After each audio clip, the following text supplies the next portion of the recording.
Yo, welcome back to the channel, boys and girls. In today's video, we are taking a look at two mini bike tire inflators courtesy of CYCPLUS.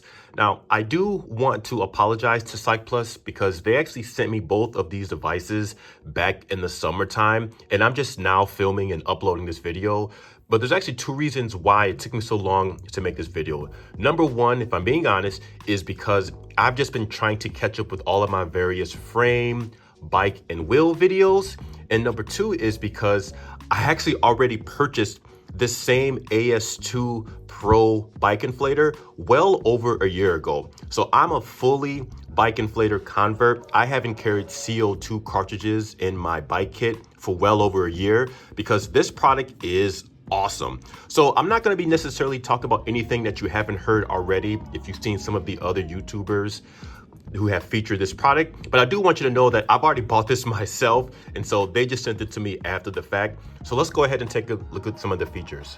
Another thing I do want to mention is I've actually also been using the CYCPLUS T2 Smart Trainer for the past 2 years.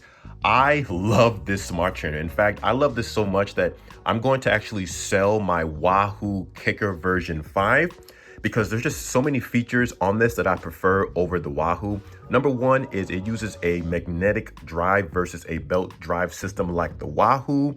The internals, it's very quiet, it's very smooth. The power is accurate against all of my other power meters.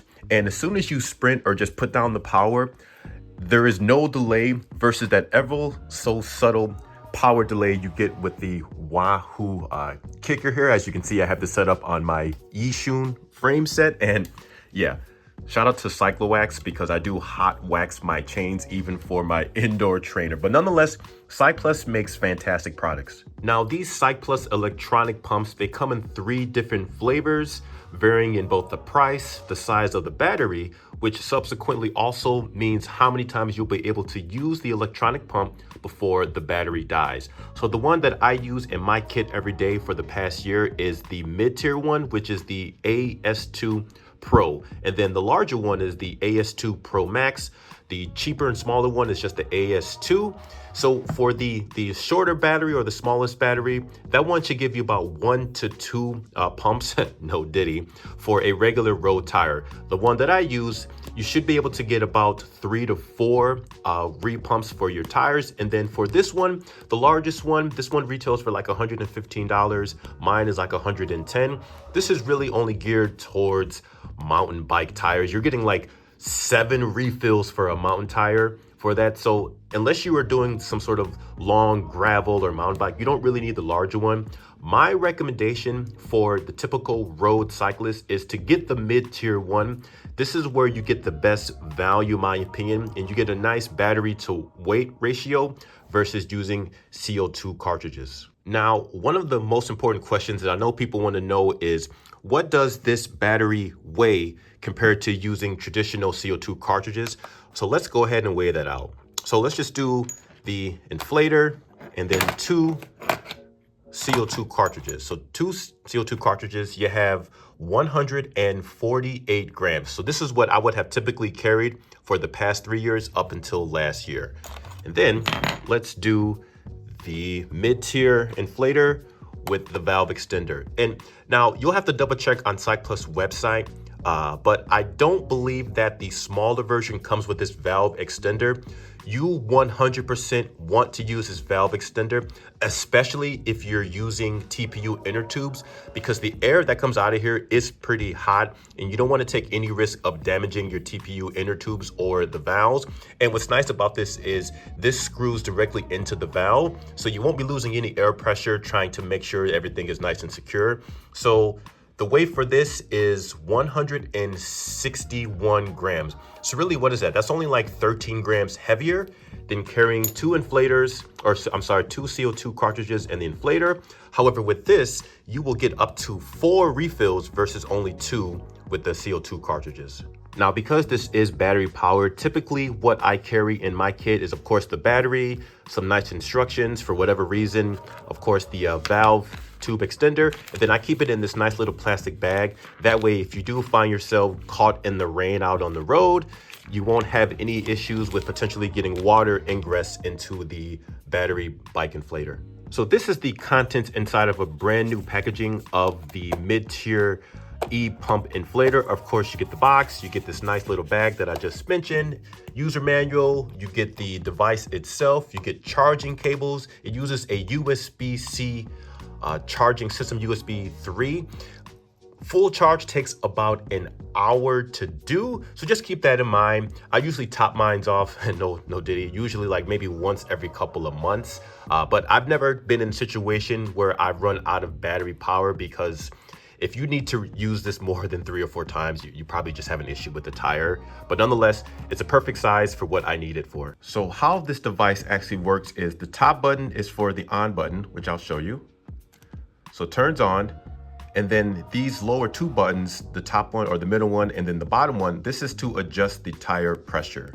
So usually for me, for 28C tires, I usually run around anywhere between 70 to 75 PSI. You can adjust it like that. And then with the valve extender on there, just this little tube, this is what screws directly into the valve on your tube. For myself, I run TPU inner tubes. So once it's screwed into place and nice and secure, the top button is what is used to both start and to stop the pressure. And what's nice about it is whatever tire pressure you have this set on, as soon as it gets to that prescribed tire pressure, the device will cut off automatically. Next up, let's talk about the 2 points of criticism that I do have with this device. One of the points is not necessarily specific to this device. They could be even with the CO2 cartridge. So the first one is when it comes to just the experience of using this inflator out on the road. Now, the good news is for my weight and for the size of tires I use, inflating up to 70 to 75 PSI only takes about 1 minute to maybe 90 seconds. Pretty quick, which is something you want on the side of the road. However, the motor is extremely loud. Guaranteed, if you're on the side of the road in a residential neighborhood, dogs will probably start barking because it's just that loud. And the second thing I want to discuss is because when you are setting up the tire pressure or that prescribed pressure for your tires, you need to be 100% sure that you found wherever the puncture is in both the tire. Make sure that there aren't any micro punctures inside of the inner tube, because what will happen is if you do have a small puncture, or maybe you haven't properly repaired your inner tube and it's losing air, this motor is going to use excessive force in order to try to get to that prescribed tire pressure.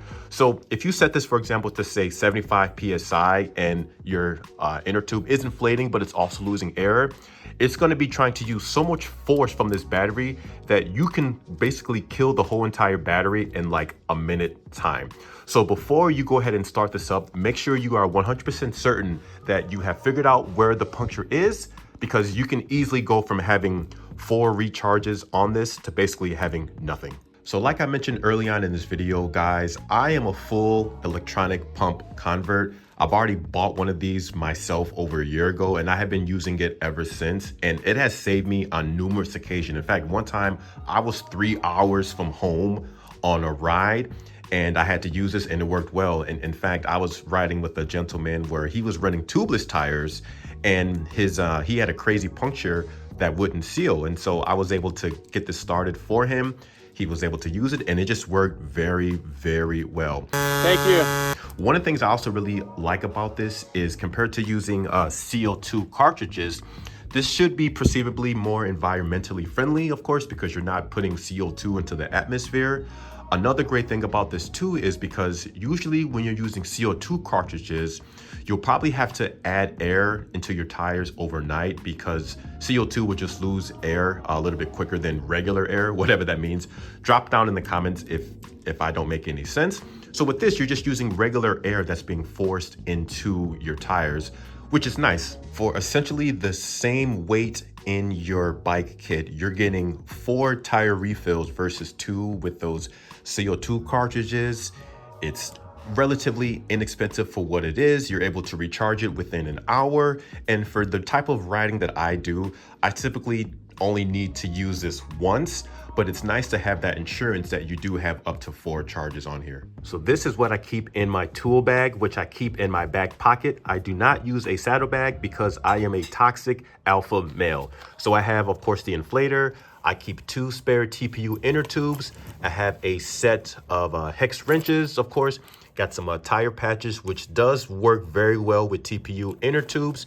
I keep an extra battery for my power meter and also some tire levers. And then these little stickies, the little stickers from Rydell, these are what help keep the valve in place from not rattling around on the rim. So that's really it, guys. There's really no need to be faffing around making this video longer than it needs to be, because when it comes to devices like this, it either comes down to whether or not the device works or not, and whether or not this device is essential. Now, for myself, this device absolutely works very, very well, like I said, for the past year, and it is 100% essential to my bike kit.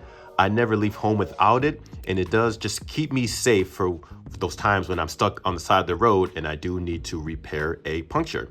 So that's gonna wrap up today's video, guys. Once again, thank you to CYCPLUS for sending me out these devices for you guys to take a look at. Like I said, I've been using their CYCPLUS T2 Smart Trainer as well. I believe they have like a T3. It might cost maybe like $700 or $800. Also a fantastic product.